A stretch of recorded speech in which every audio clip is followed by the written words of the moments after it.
सर्वप्रथम सगळ्यांना जय ज्योती, जय क्रांती, जय सावता। मी विशाखा यवतकर, सचिव सावित्रीबाई फुले महिला मंडळ यवतमाळ। नुकताच सावित्रीबाई फुले महिला मंडळातर्फे मकर संक्रांती निमित्त तिळगुळ स्नेहमिलन 2025 हा कार्यक्रम आयोजित करण्यात आला होता।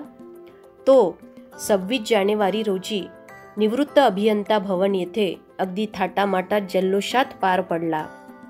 त्यावेळी सर्वप्रथम शब्दसुमनांनी उपस्थित असलेल्या सावित्रीच्या लेकींचे स्वागत करून सावित्रीबाई फुले यांच्या प्रतिमेस माल्यार्पण व दीप प्रज्वलन करून सावित्रीच्या लेकींनी अगदी सुमधुर आवाजात वंदनगीत सादर केले।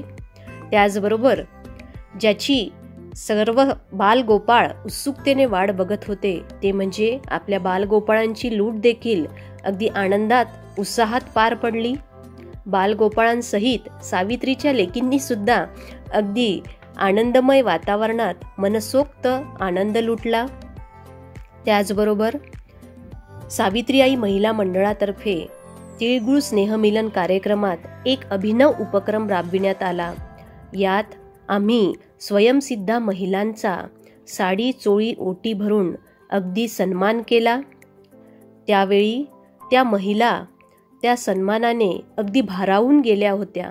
त्यांनी आपापले मनोगत 2 शब्दात अतिशय अप्रतिमपणे सादर केले। हा अभिनव उपक्रम राबविल्याबद्दल त्यांनी आयोजकाचे मंडळांचे धन्यवाद देखील मानले।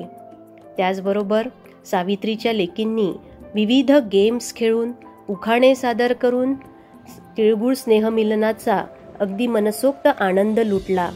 अशा प्रकारे अगदी आनंदमय जल्लोषमय वातावरणात तिळगुळ स्नेहमिलनाचा कार्यक्रम पार पडला।